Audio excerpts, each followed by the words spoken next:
श्रद्धेय छात्र छात्री माने खोर्धा जिला शिक्षा संयोग कार्यक्रम को स्वागत जनाऊँगी। आज दशम श्रेणी पाठ्य पुस्तक वृत्तर स्पर्शक विषय पढ़ा। पिलाने आज स्पर्शक विषय जाना। प्रथमे देखा वृत्तर स्पर्शक क्या कहते। पिलाने दैनंदिन जीवन में रास्त जाऊा जानवाहन चक और रास्तार अवस्थित को लक्ष्य कर जानवाहन चक रास्ता को स्पर्श कर अनुभव कर। आस गोटे साइकेल चित्र देखा। साइकेल चक और रास्ता को लक्ष्य कर से दो गोटे बिंदु रे स्पर्श करुँच। आम एक समतल साइकेल चक को एक वृत्त और भूमि को एक सरल रेखा बोली भाविबा तेबे से द्वय गोटे बिंदु रे स्पर्श करेंगे। बर्तमान देखिबा गोटे सरल रेखा आ गोटे वृत्त ए द्वय परस्पर को छेद कर यार दुईटी छेद बिंदु रही बा वृत्त और सरल रेखार दुईटी साधारण बिंदु रही। अन्य एक वृत्त देखिबा एही वृत्त रे वृत्त आ सरल रेखार गोटे साधारण बिंदु अच्छी जहाँ को स्पर्श बिंदु बोली कह जाए।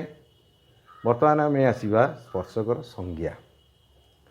गोटे समतल अवस्थित एक वृत्त और एक सरल रेखा जदि गोटे मात्र साधारण बिंदु बा छेद बिंदु थिले उक्त सरल रेखा को वृत्तर स्पर्शक कह जाए एवं सेमानकर साधारण बिंदु को संपुक्त स्पर्शकर स्पर्श बिंदु कह जाए। आस पिले माने तीन गोटी चित्र देखा। प्रथमे ए चित्र को देख। ए चित्र रे एल सरल रेखा और वृत्त परस्पर को छेद करू नाहंती।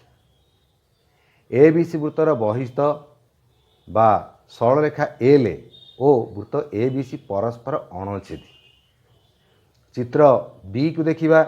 चित्र बी रे सरल रेखा एल और वृत्त ए बी सी दुईटी साधारण बिंदु बा छेद बिंदु अच्छी। ए क्षेत्र रे वृत्त ए बी सी और एल रेखा परस्पर छेदी बोली कह जाए। एल रेखा को ए बी सी वृत्तर छेदक बोली कह जाए। वर्तमान सी चित्र को आसवा।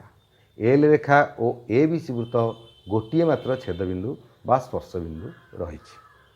एल रेखा को ए बी सी वृत्त रे स्पर्शक बोली कह जाए एवं टी बिंदु को वृत्तर स्पर्श बिंदु बोली कह जाए।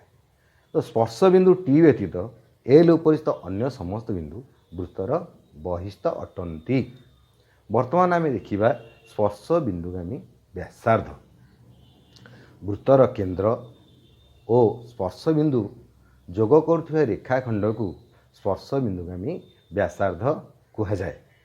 चित्र रे एल वृत्तर स्पर्शक पी स्पर्श बिंदु ओ पी रेखाखंड स्पर्श बिंदुगामी व्यासार्ध अटे। वर्तमान देखा स्पर्शक खंड। एक स्पर्शक गोटे रेखा होइथिबारु तार कौन सी दैर्घ्य न थाए मात्र एक स्पर्श खंड गोटे रेखाखंड होइथिबारु उक्त स्पर्श खंडर निर्दिष्ट दैर्घ्य थाए। वर्तमान चित्र देख। प्रथम चित्रटी देइछि एल होछि स्पर्शक। द्वितीय चित्र देख ए बी होछि स्पर्शक खंड जार किछि निर्दिष्ट दैर्घ्य रहिछि। हला पिला माने आसंता कालांशरे स्पर्शक संबंधी उपपाद्य गुड़िक पढ़ा। रहुछि। जय जगन्नाथ।